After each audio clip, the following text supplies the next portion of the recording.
This podcast is brought to you by Lead Farmer Clothing. I've only sold shirts probably 2 times in 8 years on YouTube, so you guys are constantly asking to buy them, so here you go. Check out leadfarmerclothing.com and pick up an RR Wolf head shirt or one of the Lead Farmer designs.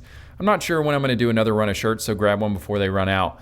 Lead Farmer Clothing makes mashup shirts between firearms, military themes, and agricultural and country living.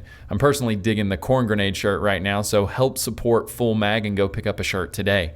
It's also brought to you by Black Rifle Coffee Company. In a market dominated by liberal hipsters, Black Rifle Coffee Company offers a high-quality, small batch alternative for coffee drinkers. I got the complete mission fuel kit, which is all the different roasts in one order. I lack the knowledge and the vocabulary when it comes to coffee tasting, so I set up a little blind taste test with my lady and took notes as to the type of flavors and stuff that I prefer. I found out that I'm an AK-47 espresso and a silencer smooth kind of guy. If you like coffee and you like guns, you need to go show some love to blackriflecoffee.com. It's a veteran-owned and operated business, and 1% of all the proceeds go to firearms advocacy. My guest today is Jesse from Prank vs. Prank. Jesse is a good friend, a fellow YouTuber, and a U.S. military veteran. I haven't come up with a name for the podcast yet, so leave me a comment below what you guys might want me to call it. I'm going to have guests on here from the firearms industry, fellow YouTubers, scientists, actors, athletes, comedians, and so on. So I'm trying to come up with something that's funny, clever, and doesn't necessarily limit me to the title. So without further ado, Mr. Jesse Wellens. All right, guys, what's happening to the podcast? This is the first official one with the TriCaster Mini. I got Jesse in here from Prank. What's up? What's up? Can y'all see me and hear me? Thanks for having me, sir. No, thank you. Thank you. No, thank you. This should be fun. It's my first podcast ever. Really? Yeah. Oh, wow. This is all new to me. Exciting. This is like, I've been doing these tests here on the channel here for like, I don't know, a couple months now, and everything's just been awful. Like, I use this Rico Live and the Switcher Studio Pro app, and it's just really glitchy. The video stuff wasn't good, and these TriCasters aren't very cheap. So I was like, I really don't want to bite the bullet and do it, because YouTube's doing this 360 initiative where you can take and you like hold your phone up and move around like just in the environment as if you're looking through a window. Oh, so right. Oh, yeah, like with the Oculus Rift exactly, stuff. Yeah. Exactly, the VR stuff. Yeah. And so I was like, well, do I really need to spend the money on like a TriCaster? Why don't I just get like a 360 camera, set it up on the table, and be done? Right. And let the viewer choose what angle that they want to check out and everything. But you know, some people, they don't want to have to put all that work into it. They want you to do it, and they want to know what the best thing's going to be, or whoever's talking or whatever. So I felt like this was going to be the best setup and everything, and I appreciate you coming in here and checking it out for the first run on it. I mean, let's go. Let's do it. This is a work in progress. We got cables and everything. You guys can't see what I see, but it doesn't look bad. Yeah. It looks like you just did it like right when we got back from firing. Yeah. Because that's what happened. So tell everybody what's going on. Why are you here in town and whatnot? Oh yeah. So I did a little comedy song with Andy Milonakis and this girl named Tish, and it's about video games. And the concept is you rage quit when you get really upset, and we were like rap battling. He makes me rage quit, and then I'm like, well, you know, I should like blow up at Xbox. And I'm like, oh snap, Richard Ryan, yes. So here we are. We shot up a PlayStation today with the 50 caliber. Yeah. Barrett. So you've had some experience with the different weapon systems and stuff in the past though too, right? Yeah. Like for my viewers, you know, I know your history and everything, but just kind of let my viewers know, like, you know, what's your background and everything. Yep. So served 6 years in the Air Force, Security Forces, which is MP, and yeah. So I did 6 years of weapon systems. I was using primarily when I first got in. We were using the M16 A2. That's what I was carrying went through boot camp and tech school with. 249 saw 60. Those were the 3 guns. Yeah. And the 203. The 4 weapon systems I learned in boot camp. Oh, a 9mm Beretta. Beretta 9mm. Now you say you weren't a big fan of qualifying on the A2. Oh, yeah. Well, I didn't realize until sometime in the middle of my military career that I was left eye dominant. Yeah. So I would always shoot right eye, And I was never that great on the rifle, but on the in the handgun, I was like a marksman. Yeah. Because I was shooting my left eye. You Yeah. know? I never realized it until we had to do some combat gun firing. I forget what it was called. I dumped all my information about the military, but we had to do some combat firing where we had to fire left-handed. So I used my left eye. Sure. And fired left-handed and fired like a G with a gas mask on. I'm like, what the hell? And then I realized, oh, I'm left eye dominant, and I won't switch over though. I'm still So more comfortable. they didn't do any tests to find out whether or not you were left or right eye dominant, like the triangle test. Yeah, they did. I just didn't really care, I guess. And they're like, yeah, do this and find out what you are. I'm like, I'm right eye. You know, I didn't even like. But yeah, what is that test? How do you do it? I forget. Like you stare at an object, you bring your hand down, and you keep your eye on it. Yeah, you keep your and eye. And then if you close your right eye and it's gone, and you close your left eye if it's in there, that's how you know which eye it is. Exactly. I'll probably butcher it up, but yeah, that's exactly it. You make a triangle. You look through that triangle at whatever object it is that you're targeting, and then slowly bring the triangle in close to your face, and then close one eye. And if whichever one that it's still in is what eye dominant you be. Yeah. Let me try it and see, make sure I'm left eye dominant, and I'll pick that screw right there. But when you know about it, or it's a little bit different. Yep. Holy crap, am I way off? Right? Yeah. It's a pretty cool trick, right? Yeah. It's kind of like the what color is the dress? Yeah. And it's blue and black, but I've seen it as gold and white. But write in the comments what you've seen. So you joined the Air Force in what year? Shoot, that's a good question. 2002. 2002. Yeah, 2002. So this is right after September 11th. Yeah. What was that? 01, right? Yeah. 2002. So did you go in like talk to a recruiter or like? Oh yeah, I'll tell the story because it's a pretty interesting story. So after high school. Even further before high school, I was a really bad student in school. I was definitely a menace to my society and my area. I was really bad. So I've been kicked out of high school, had to go to a bit worse school, got kicked out at school, and it was a whole mess. Anyways, I was a bad kid. After high school, I went to work at a car dealership as like a lot boy, which was in my neighborhood. I still lived at home. And I think it was that summer I was working there, and then come,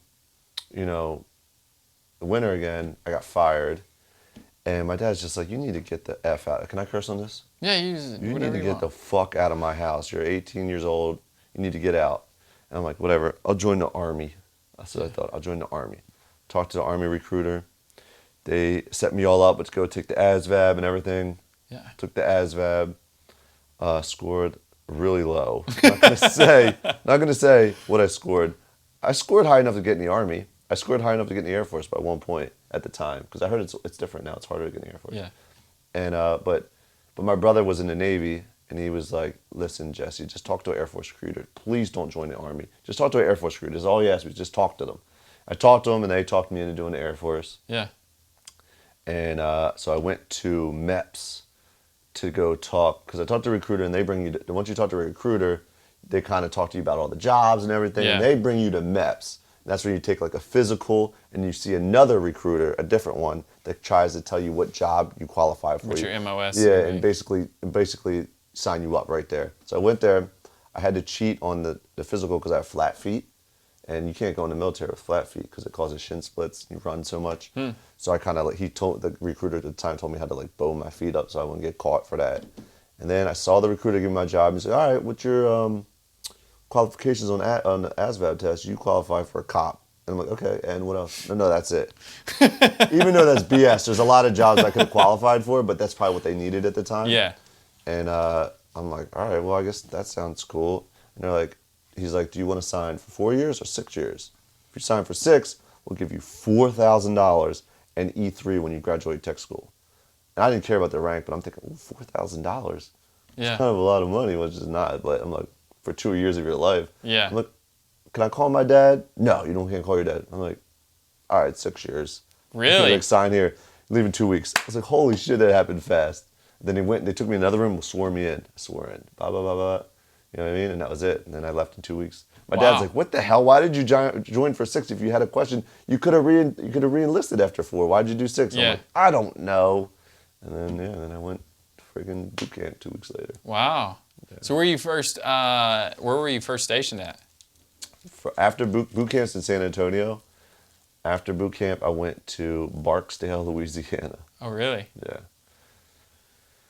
There is some secret stuff I actually can't talk about. Actually, listen. It never came to like for me to be like on YouTube to bring up stuff that I did at Barksdale. But seriously, I'd be scared to talk about what my job was there. Huh. Just because, I mean, it's pretty public information, but I just don't want to get hemmed up.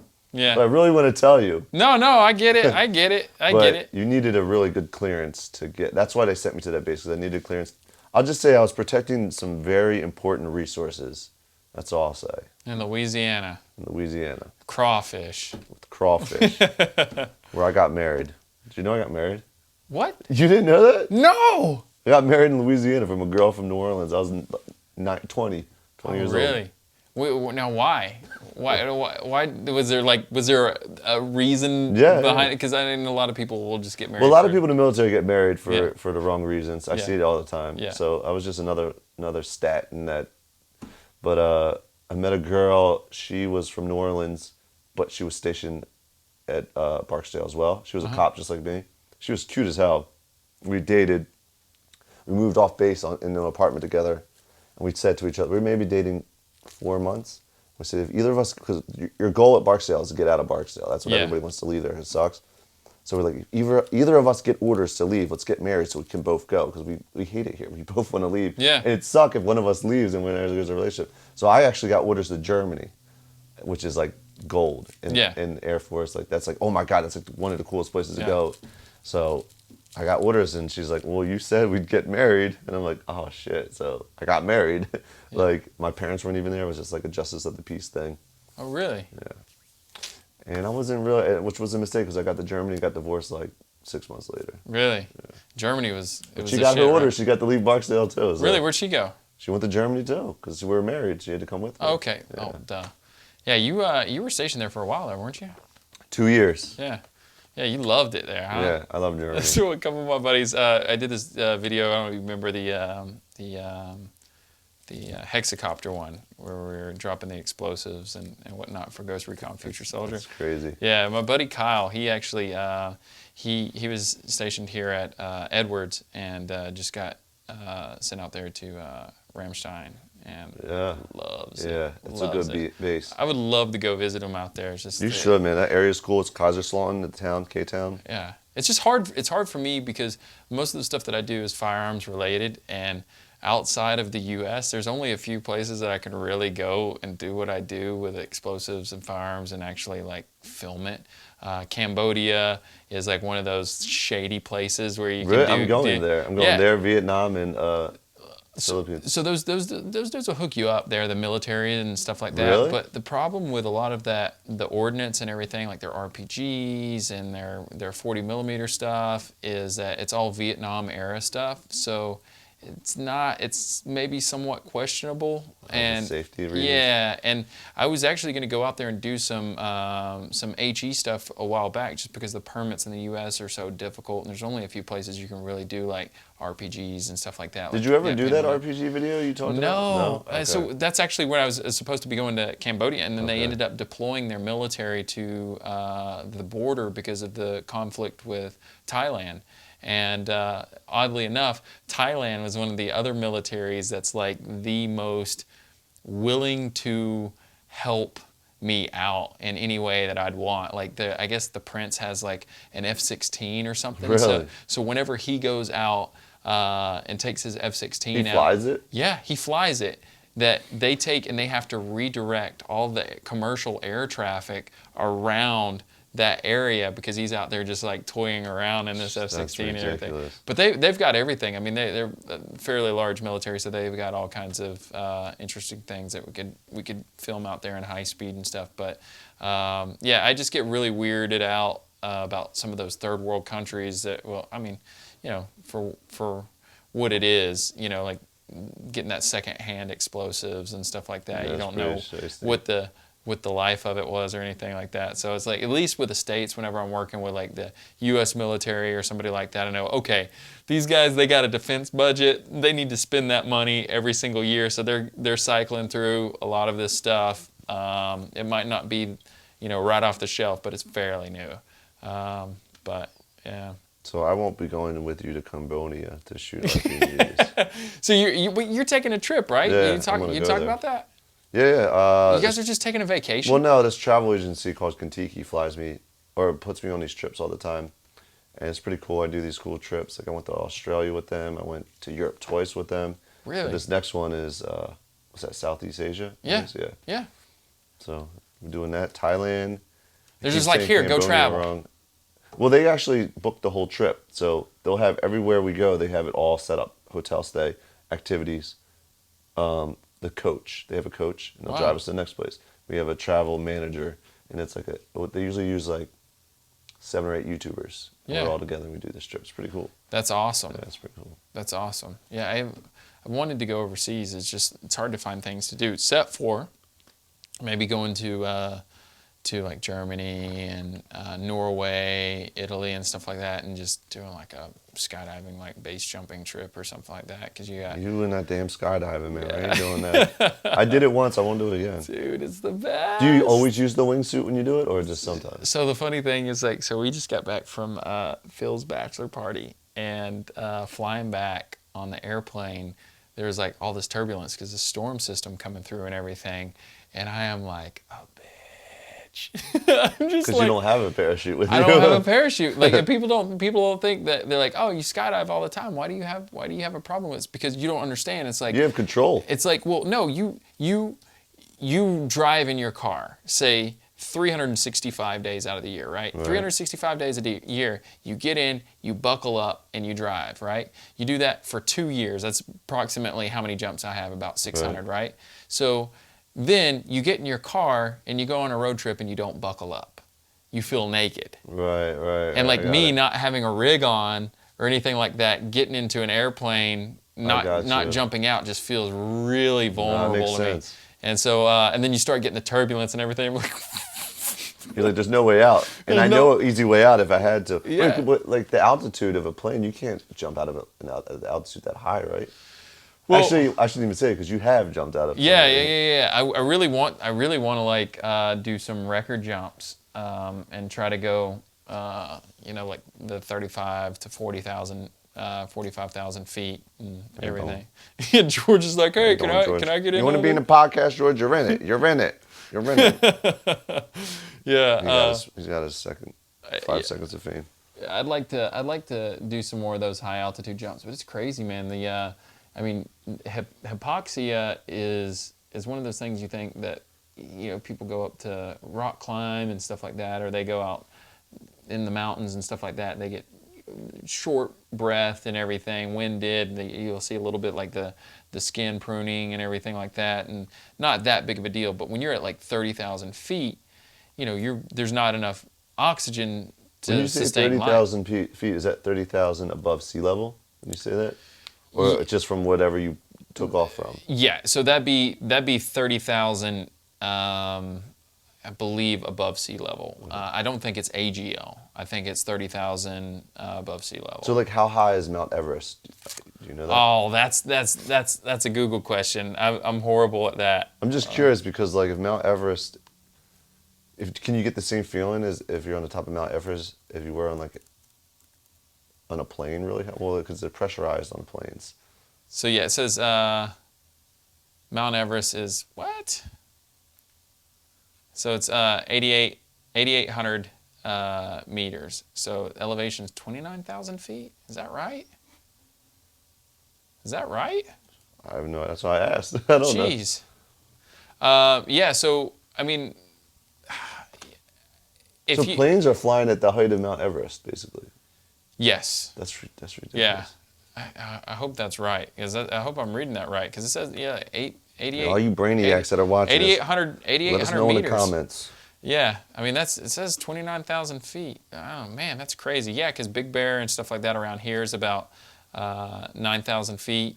So, I mean, that's crazy. I mean, so whenever we first did our halo jump, I went up to altitude and went hypoxic, and you don't think about that stuff, but you're like, your brain doesn't have enough oxygen to do simple Really? like motor skills and stuff. Like I just like I'm just out like trying to put my gloves on and everything, just trying to do the last thing that last input that I gave my brain was to try to put my gloves on to get ready to exit the aircraft. And so my brain is just shutting down and my body's just still trying to put the gloves on. I'm just like laid out on the ground. I think I've seen the video. You had And I wake up at like 14,000 feet when the plane's going down and everything. That's and creepy. it's just weird because when you get to that like 45,000 feet, that's when it's like, okay, if something goes wrong or like you accidentally deploy or you go unconscious and you're up there for that period of time and you're not getting that oxygen, you're gonna die. I mean, there's not enough to sustain. It's like suffocating in a way. So I don't know. It's one of those things I really want to do. It's going about it in a way that working with different agencies and the U.S. military is like one of the best to work with on that, just because they're one of the few places you can get access to get a lift up that high without doing something like a balloon. You can do a balloon like what Red Bull did and everything like that, but that takes some serious money because the consequences for going up in a balloon by yourself are crazy because that thing's just going to keep going up, right? So if I'm up there and I go out at 30,000 feet and I go hypoxic, that thing's still going. You're going out of space. Yeah, so you gotta have some money in that stuff. For me, it'd be cheaper just to hitch a ride up and just because not many people do the wingsuit stuff at those higher altitude things, and it'd just be fun to see if we could break some records. Just to give people like a perspective. When Felix did that jump, the Red Bull jump, he was in free fall for like something like 3.5 minutes, like free fall time from whatever it was, 110, 120,000 feet. And so did he oxygen mask? Oh yeah, he had the suit on and everything. They were testing out like the next kind of generation spacesuits and like just trying to do R&D. That was the big thing with Alan Eustace, the Google executive who just did it and actually beat his records. Wait, someone beat his record? Yeah. Why wasn't it so? Because Google actually offered to help fund the project and everything, but he wanted it to be more about the science and not a media stunt. So he just kind of quietly did it and just rushed it. Yeah. The guy he beat was Felix, right? Yeah. And this is a Google exec. That's so weird. Yeah, that's pretty badass. And so just to give people an idea of that, though, when Felix did that, he was in free fall for like a little over 3 minutes, like 3.5 minutes, something like that. And Jonathan Flores did a Halo wingsuit jump at like 37,000 feet, and his flight time was like 9 minutes. So he was in free fall, flying in a wingsuit like 2 or 3 times longer than what Felix was. He so how far when they on the wingsuits, did they kind of circle around, or do they just go like? Yeah. Well, so that's, I think for him, he tried going as straight as possible, because when you're trying to break those records, you really don't want, when you make turns, you burn altitude, and you want to keep like somewhat of a rigid body position and try to maintain that glide ratio. So did he kind of know where he was going to end up, or I don't know. I haven't really talked to him about it. We bounce back and forth off of Instagram and Twitter every now and then. And I guess when he saw my video, we chat in the comments and stuff. But it's a really small community. Those guys are always at the drop zones here, especially in Southern California. The wingsuit community? Yeah. Did you see that guy that had a seizure recently, skydiving? Oh, yeah. And the dude tracks in on him and flips him and pulls his, It's pretty crazy. Yeah, that stuff's, when you see stuff like that, I mean, that's some pretty baller flying right there. Oh, the guy that helped him out? Yeah, the instructor. It's hard to like track somebody like that before? It's not, so there's a lot of really talented like belly flyers and trackers and stuff like that can get in there and they can dock on people, they could get really close and everything. But the situational awareness of that instructor was just spot on to realize that, okay, hey, there's something wrong. We're at a decision altitude. I need to go in there and I need to make sure that this guy gets a canopy out. And if you watch what he does, I'm almost positive we're watching talking about the same video. he goes in. I'll put a link in the description to this and everything so you guys can check it out and whatnot. But he goes in and he pulls the pilot chute out of the container, and so that the main canopy comes out, and he doesn't get like a double canopy. So try to explain this in the fastest way possible. But so whenever you're in free fall, you have two canopies. You have your main canopy, which is BOC, or bag under containers, where you just like you reach behind you and you pull a smaller parachute out that pulls the pin on your main canopy that comes out, and so that's considered your main canopy. So you pull your pilot chute out, your main canopy comes out. If something's wrong with it, if there's line twists, if it's got a tear in it or something like that, you cut it away and then you deploy your reserve. And so you have two canopies, but in the event that you get knocked unconscious or something like that goes wrong, you have an AAD, which is measuring your fall rate, or the barometric pressure, and if it gets to a specific altitude, depending on if you're a student or if you're, you have like a swooping rig or something like that, if you get to that decision altitude, it'll automatically cut the cable and deploy your reserve canopy. So even if you're knocked unconscious, you'll get that canopy out. It might not be a good one because you might have poor body positioning or something like that. But so what the instructor did is he goes flying over there, pulls that, so he gets a main canopy out. So if there's any issues or anything because of his poor body positioning and everything, he can cut that one away if he comes conscious to it and everything, because he was still at a high enough altitude. But by the time he gets over there and he pulls the canopy out for the student, he's already passed his decision altitude as the instructor. So what would have happened if he had pitched his main canopy, his reserve would have fired, and he would have potentially two canopies out, which could have made for a malfunction or something like that, which could have ultimately killed him. So instead of really have to applaud that dude, because as soon as he goes and he really saves that dude, instead of pitching the main, he just deploys the reserve straight out, and then he's up underneath his reserve canopy. And it's like, dude, that was like textbook, spot on, so good. And there's a lot of these instructors. I mean, it's really cool to see a lot of the skydiving stuff out there, like these dudes, because GoPro has kind of like changed, or action cameras in general have kind of changed the world, like in that sense, kind of like cell phones too. Right. It's like dash cams. Right. I mean, you're seeing all kinds of crazy stuff out in the world and everything. I mean, heck, you do it with your pranks and stuff like that. I mean, can you imagine trying to do pranks with like the old Sony beta things and stuff? But now every skydiver has, a camera on. So like that one, you see the one where the airplane almost hit those dudes? Yes. It's crazy. And that hit his little his one little parachute went between the wings. Yeah. Something. What was it? The reserve or the pilot.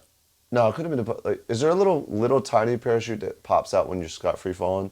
I know which one you're talking about. Yes, you're talking about the tandem instructor. Who jumped out with somebody tandem, and then the actual plane goes to do the dive, and that's a drogue. So the drogue is another. It's kind of like a pilot chute, where it stabilizes the tandem and just keeps you from getting out of control and everything. But that's pretty cool. Have you ever been bungee jumping?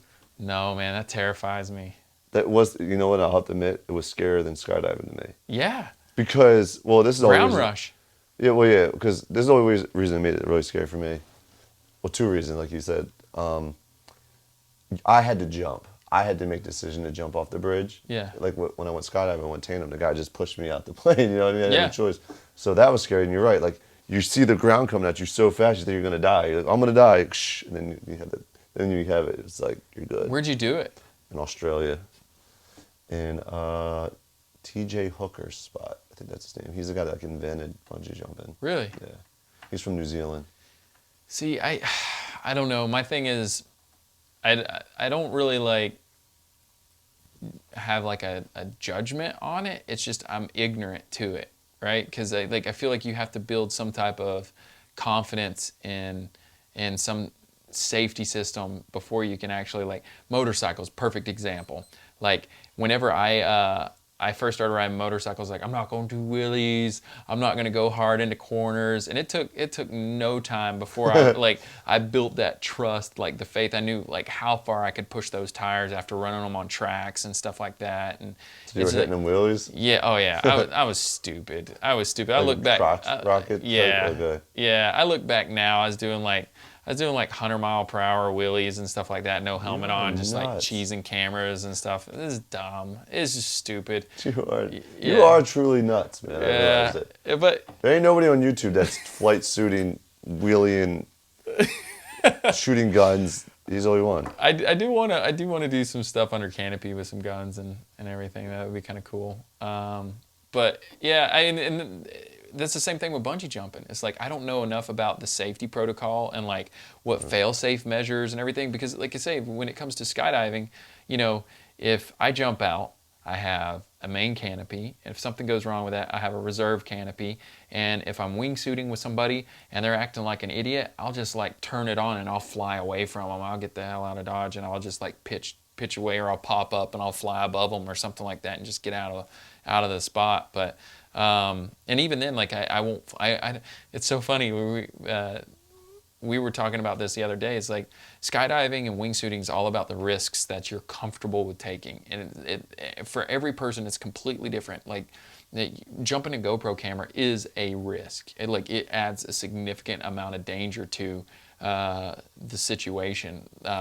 Example, whenever I pitched my canopy, my brake lines actually got stuck on that 360 camera. Oh, wow. So if I couldn't get them off, I potentially would have had to have cut away my canopy. But even if I had done that, it'd still be stuck to my head, right. everything. So I have to break that off. And you really have to you have to plan for these things. And like Jeb Corliss, I don't know if you're familiar with him, like Grinding the Crack and everything. He was talking to this phenomenal skydiver instructor, Dan, and it's so funny because he does like all these big ways. And it's like, you know, hundreds of people like coming in together making formations and everything. And he's like, oh, are you gonna get in on the wingsuit big way, like the big hunter way? There's just like, no, dude, that shit's crazy. Is because he does all this crazy proximity flying down mountains and everything, but he's doing it with a camera flyer that he's known and he's flown with for years. He trusts them and everything. And it's like when you're flying with 100 people, he just didn't trust that risk. And it wasn't one he was willing to take. And that's, for me, I just don't know enough about bungee jumping where it's like, I don't know if I can do that. It wasn't really that fun. I would stick to skydiving, but I won't do either again unless it's like presented to me. I don't know. Skydiving is scary, dude. That was really scary. So here's my thing. Like when you did that, you did tandem. I would suggest you do AFF. Does that mean by yourself? Yeah. There's no way. There's no way. Okay, here's the thing. I am a sissy. I will be the first person to admit it. I am a sissy. You're right. Wheelies on your motorcycle. Listen. The guys at Relativity asked me if I would do some stuff for Act of Valor, and I was like, yeah, here I'm amped about the movie. I have some buddies on teams. I'd love to do something to help promote it. Just here's a list of things that I could potentially do. And they were like, hey, could you do that halo jump thing? And I was like, I don't know how to skydive. So I'm gonna have to like learn how to skydive. Wait, that's when you learned to skydive, was back then? Yeah. What? Yeah. And so I was like, all right. So me and my buddy Dave, we started with AFF1, never did a tandem. And my justification behind it was that if you're jumping tandem, you aren't in control, and I'm a control freak. Right. And so I'm relying on this other person and all their pre-safety checks and all that other stuff. And I'm just along for the ride. I'm a tourist, right? So when we're going up in the airplane, I'm freaking out. I'm thinking about this, what could go wrong, and this, that, and the other. When we jump out, I'm like, is he going to pull? Is he going to do this? What's going on? Why is this happening? But if I do AFF, I have to do 8 hours of school. And then I'm committed into doing all these other lessons, and I don't want to fail, because if you fail, you have to repeat it. So I'm just like a dog with a ball, man. It's like, give me a job and I will focus on it. No matter how terrified I am, I will focus on that job. And so that helped me out a lot, because it's like, okay, we're up in the plane. What are you going to do at 5,000 feet? Okay, what are you going to do at 6,000 feet? All right, what's your first move? What are you going to check in with your reserve side instructor? Check in with your main side instructor. Okay, do a turn, blah, blah, blah, blah. So honestly, by the time I got to the level 8, I didn't even realize what had happened. I'd focused so much on the work, and then I started enjoying it. And honestly, man, it was something I never really wanted to do in life. It was something that terrified me. You did it like 600 times. Yeah, and like now I could honestly, wingsuiting is one of the coolest things I've ever done. It's basically you're flying, man. It's That's the ridiculous. best. It's the best. I just don't have the balls. I don't have the balls. Well, what do you do? What's your jam? What's your hobby like? Call of Duty? No, I'm Is it really? No, I don't play Call of Duty that much. What's my jam? Like what I like to do for hobbies? If you could check out for a weekend and just go do something and just. I like to travel, and I like to film things, but not vlog. Like I like to vlog and all that, but what I like more than vlogging is filming whatever I'm traveling to, with just filming documentary style stuff is really cool to me. I just like to experience things I've never experienced. So traveling is usually one of my top of the list. Yeah. Have you thought about doing something like that, like doing a travel doc or something? Yeah, absolutely. I mean, I kind of do it with the Kentucky, but I do it vlog style. Mm-hmm. But I think in these coming trips with them, I might like bring a crew with me and try and do stuff like gimbals and drones. And actually, I'm trying to get into drones. That's why I was with this guy today, Eddie. Yeah. He was teaching me about drones yesterday, so I'm gonna go buy one. Oh, so nice. I want to learn to fly drones and stuff. Champ, we'll throw Champ up on it. Yeah, I do have a drone, and Richard continuously gets me to try and crash it into things that are exploding and go through fireballs. And you gotta listen to this. That type of stuff. Wait, so is it like a Phantom or something? Yeah, it's just a Phantom, yeah. So here we just did this thing with Microsoft for what was Sunset Overdrive, and so they ended up, they wanted me to blow up this school bus, this mutant transportation. I was vehicle. on that school bus at E3. Oh, really? It has a big thing on the front, like it ran Yes, into it. exactly. Yeah, I was on that thing. They wanted me to blow it up. We ended up not doing it because there was a school shooting or something like that, and they thought that it was too much like a school bus or something like that. But I ended up uploading the video towards the end of the year anyways, because I thought it was just so cool. But I was telling Champ, I was like, dude, all right, we got 2 out here. It's like, when I tell you to start flying towards the bus, you just fly straight at it. Right. And I don't care what happens to the drone. You just keep flying straight.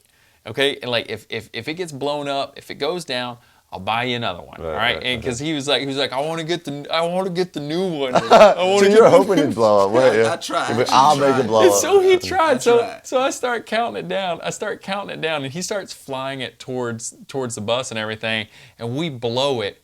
And the roof flies like 600 feet up in the air. God. There's shrapnel, smoke, fragmentation. Everything's flying around, and his drone flies through. And he's like, I can't see. I said, you fly back right now. You fly back. Don't you try to fly it into the woods. You fly back right now. I couldn't find it, so it was gone to me. I had no idea where it was at. So it was up there in the sky. The screen was all gray.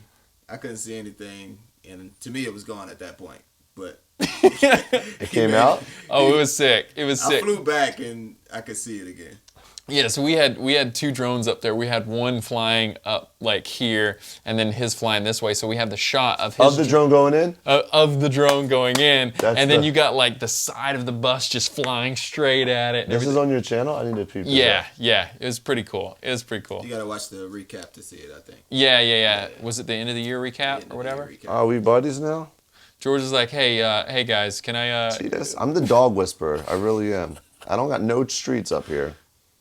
This is so funny, so funny. Chill, man. You can chill. I don't care. All right, now you're rolling. He's looking for treats. No, I think he's getting close to his dinner time. He's like, hey, you know what? I'm gonna chew on this table until you guys give me something here. I'm not gonna push him off. I'm just gonna see what he does. No way he's gonna sit like that. He's gonna get up on the Get table. the camera. Get the camera. Here, right here. Here, right here. Here, right here. Right here. Go right here. He's like, hey, can I hang out, guys? Does he normally just climb on the table? No, but Should I take him down? he's like, we're having too much fun in here. He wants to check it out. He's got his weenus He's in the looking camera. at the table. He's got his weenus in your camera. You guys see me in his weenus? He's got his little You want me to put him down? No, yeah, that's fine. Put him down. Whatever. Like yell at me. It don't matter. It don't Come on, matter. buddy. Come on, buddy. Yeah, no, it's good because this I mean this being the first time really doing the official cast here and running these cameras and everything. I'm cool with it. We'll have a door set up so he can't sneak in on us and everything. But yeah, so the drone you're looking to start flying that stuff. You're looking at the DJI Phantoms and stuff like that. I'm looking at the Inspire 1. I don't know if that's a snap. good. It's great. That's It's a good one. great. I should go. Oh, flex. no, it's great. What are you great. saying? What's that mean? You're flexing on us. You're flexing on us. that's a good thing. It's really good. Oh, yeah, it's really good. no, I was always worried because is the camera as good as a GoPro? So here's the thing. Here's what a lot of people don't realize. I don't know whether or not they really talk about this. I don't think this is privileged information. I think everybody knows it because there's so many people in the industry, not to flex on Brandon over there or anything, but like sometimes people tell me stuff and I can't remember if it was like something I should talk about or not. But so Sony actually makes the sensors for almost all of them, right? Right. So GoPro, DJI, all of them, they all have the same sensor. But much like slow motion cameras, having a sensor is one thing. Being able to interpret the data that's coming through it is a completely different story. So the sensor in the GoPro 4 is actually the exact same one as a 3 Plus. It's just they're tweaking it, right? So the software is better, or how they do this or how they do that's better.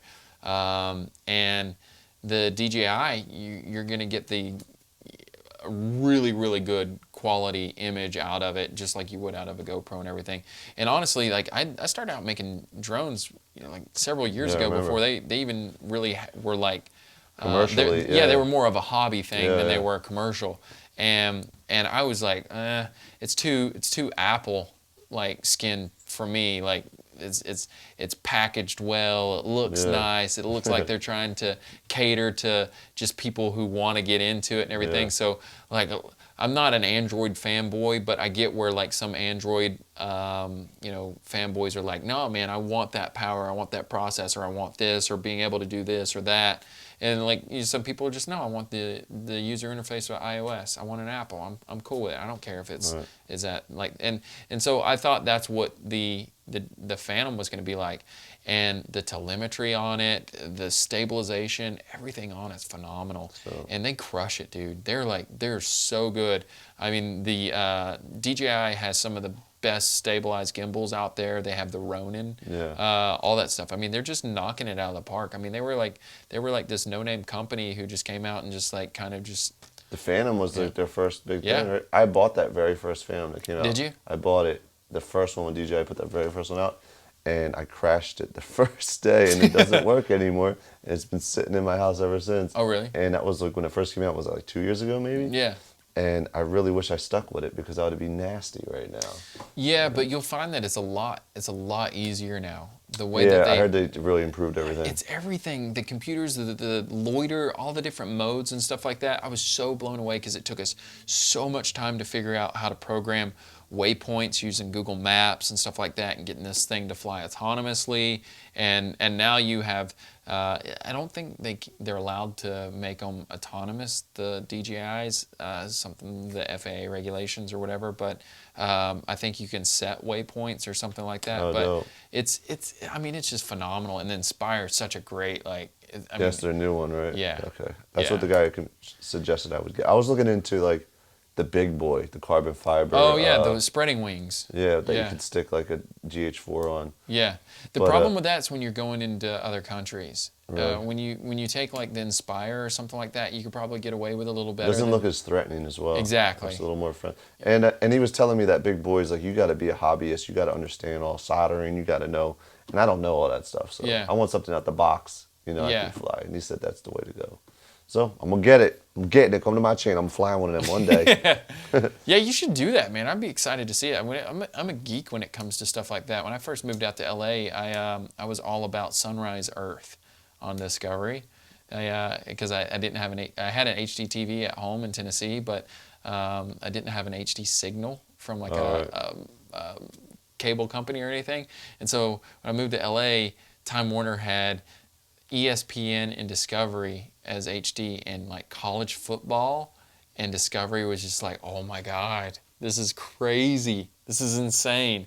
And so I just said, screw it. I just like filled my DVR up with Sunrise Earth. So, I mean, like with all the traveling and stuff that you do, man. Yeah, I need to take it. I need to get the Inspire one in Thailand, like that, and Vietnam. That's the goal. Yeah. And I'm gonna do that. Yeah. How do you do that with the cameras? Do you have to do any like permitting or anything like that? When we go to these countries? Yeah. I don't think so. I mean, They handle all of it? they do, because they actually shoot something too. Yeah. It's a little more high-end production, and yeah, they handle all that. So it shouldn't be any problem. Like the travel boards in all these countries want us to come there, Yeah. because we're gonna make videos about how great it is to travel there. Yeah. So they're all like, yeah, come. Oh, come. that's sick. Yeah. So. What destinations on like your list, your bucket Oh list? yeah, Like, no. I'll tell you. So after Thailand and Vietnam and all, we're doing Galapagos. Wow. After that. And that's pretty much where we're gonna go after that one. And then after that one, we want to do like the Greek islands. And then I have no other ones after that I can think of. Really? And they're all down. They're like, all right, tell us when. I'm like, really? Shoot. Dude, So, that's yeah, awesome. yeah. They don't pay me to do it, but it's almost like what they're giving me, you couldn't even buy with money. Because it's like these trips that are kind of formed for YouTubers.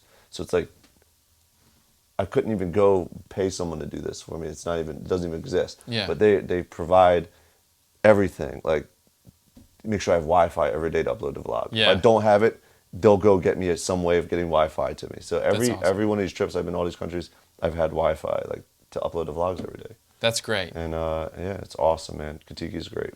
Well, the thing with you though is you create content, not just your prank videos, but with your vlogs you have a look in the day-to-day life of what it's like to be you, and being able to mix it up from just being in Philly for like 3 months and go places. It's like, all right, well, you know what? It's just, if you're going to give me that opportunity, I'll jump on it. So, yeah, exactly. That's the way I look at it. Because like, I can only be so entertaining every day. Yeah. Being in Philly and just doing day-to-day normal human being stuff.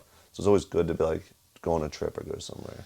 Yeah, I always wondered like just how big of a struggle that's got to be, because you know these guys are like, your viewers, your peeps are living vicariously through you. It's pretty weird, because sometimes when I meet them, and I know this, like they know everything about me. Yeah. Right?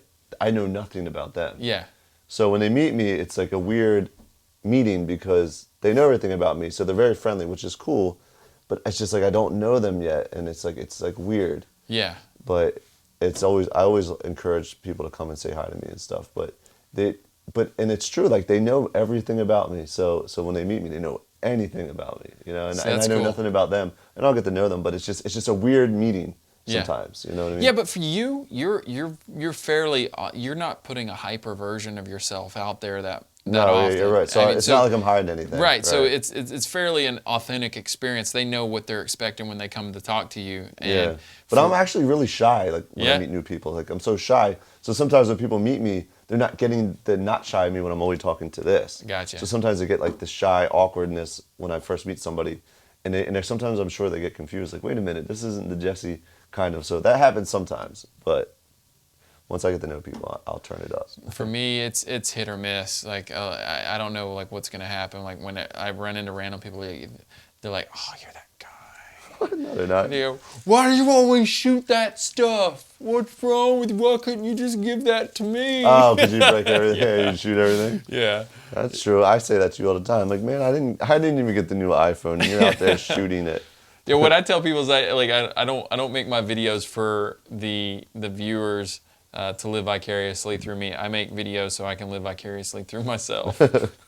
You were the first one in line at the last iPhone drop, weren't you? Yeah, I remember seeing the photo. I've been the first person in line for the last 5 or 6 years. You had to wait long? Oh yeah, I mean it's gotten to the point that it's funny. We think it's like the mafia or something like that. These guys they get these phones and they ship them overseas. And I they saw a scout little 'em. documentary about that. Yeah. And so they'll get like these illegals. They'll pay them next to nothing, or they'll like bully them into getting out there and stuff and staying in line. And so like I have to get out there a couple days early now. And it's like at that point where I can't really do it. So I had Champ's cousin and Becky and everyone help camp out and rotate with me and everything. So yeah, I just, the thing is like when I try to explain to them, is like, I gotta be first in line. I gotta get that. I gotta get that. You gotta be first one to destroy that phone. I gotta get that out to the range, and I gotta get like, I mean. So do you book it like, all right, so the phone comes out Monday. Mm-hmm. So they'll get it in the morning. So Monday afternoon, you're out on the range. Yeah. So most of the launches are on Fridays. So like the day of, you're pretty much editing that video that came out, and then you're posting it the next day. Yeah, and that's the thing. Like me and Champ we'll try to do as much as we can in advance. We'll try to get the HUD and everything kind of set. We'll try to get the annotations and everything. And you know, sometimes I'll luck out and I'll get something like the PS4. I ended up buying that off of Craigslist from a scalper. And got it 2 days early from that Taco Bell promotion, because one of the dudes. Wow. Yeah, so he was like, so he won it through Taco Bell and just sold it to you. Yeah. So did you have to pay a lot more? Yeah, I paid $1,000 for it. Okay. Yeah, but I had the video up 2 days before it launched. So people are like, how's he blowing up places before I even get it yet? That's exactly it. That's exactly it. So that was kind of one of those things where it's like you can kind of justify it. I mean, you really can't, but you can. I mean, the way I look at it is it's cheap advertising to grow the channel and stuff like that, because you know everything that I do, it's a delicate balance. Like there's things that I'm really passionate about, like say building the drones, or you know doing the 50 cal deck cord race, you know, and stuff like that. That it just takes a lot of time and thought, effort, and energy to do. And then some of the stuff where it's just like, all right, I'm going to shoot a PS4. And it gets way more views. And it gets way more views. I mean, that's with everything on YouTube. But so it's like I got to pick, like I have to do that delicate balance so I can grow. And like if I was smart, I mean, I know a lot of other channels have kind of been like taking my tech assassin kind of, you know, doing their own spin on it. Really? Doing their own spin on it, and I have then a problem with that. But whatever. It like it's not like it's an IP thing. Like who would I'm just an idiot with a gun. I mean, I'm not the first person to destroy anything. Blintech's probably been doing it before anybody. Oh yeah, Blintech. I just have a different way of doing it. But yeah, so if I was smart, I'd probably do that on a really regular basis. But I don't want to. It's like it'd burn me out. You know, like I could probably do 4 a month and be all right, but I'm not gonna do 8 or 12 a month, because there's other things. Like I love wingsuiting. You know, I want to do that stuff, or if I want to, you know, do a breakdown. A lot of people are like, well, you know, why do you do the breakdown videos and stuff? It's like there's a new movie or a new video game like every month. There's dozens of them. It's like I love like going and watching movies or like trying to recreate. I actually want to build guns from movies. Like one of the ones that I was going to do was from not Oblivion, but Elysium. And I probably shouldn't give out exactly how I was going to do it, but he shoots like that rifle, like a 50 or whatever, and it shoots like a pulse or something, like electrical pulse. I won't give away how I was going to plan on doing it right now, so nobody beats me to the punch, because I'm working on it. Right. But that's the kind of stuff that I want to do, but it takes time, it takes money, and it might not get all the views that you were hoping. Yeah, no, it won't. There's no way it'll get the views. Especially, it won't get the views to justify the cost of building the gun. And that's the thing, is like I have to do stupid simple videos to help pay the rent, and then I can do the crazy elaborate ones that I'll just lose my ass on the videos on. Right. And like a lot of people are like, oh no, you know, you make all this money. It's like, no man, gun videos don't necessarily make. I mean, PlayStation 4s and iPads are expensive too. Shoot, yeah, well that and the cameras, like like the slow-mo cameras and stuff like that. Like the cheapest one you're gonna really find that's a decent quality resolution and frame rate is gonna be 120 grand. Wow. And then even then you're still gonna have to build off of that for a lot of the stuff, and so it's like it's not cheap. It's not cheap, but yeah, I think you need to be getting downtown. Yeah. So let's go ahead and cut this short a little bit here. I appreciate you guys listening in on this podcast. I think this is the setup that we're going to go with. We're going to keep using the TriCaster here and the GoPros and everything. So do me a favor, go over to Prank versus Prank. Check some of Jesse's pranks out there. Where are you? Like, you're just all over the place. Instagram, you're crushing it. Snapchat, you're crushing it. Where can everybody find you? Everywhere. No, I don't know. So yeah, you can check me on the Instagram, Jesse Welly. Twitter's Jesse Welly. Snapchat, Jesse PvP, and on the YouTubies. All right. Well, we're gonna put links in the description and everything. Give the video. Yeah, if you're a PvP and you came here to peep out the video, show me some love. Hit the thumbs up for my boy Richard Ryan over here. I want to see how many thumbs up you can get. I want to know. I want to put a video in the description just so for my viewers that they hadn't seen any of your stuff before. I want to put something in there that you're like, this is my video. What's okay. it? Here's a good one. Something I did recently. I really like the video where the Homicide prank, where Gina dressed up as a zombie and we pretended we were detectives. Me and Ed. Saw that. I really like that one that I just did, and I really like one of Ed's videos actually that I helped him shoot. Well, actually shot for him. Is the Scarecrow video where he pulls off the Scarecrow head and he's a zombie underneath. Those are two of my favorite videos I've recently done. Peep those out, they're good ones. All right, guys, that's it for now, and we'll see you next time with this studio set finally done. Camera just went scared. The feed's out, and we'll see you guys next time. Richard's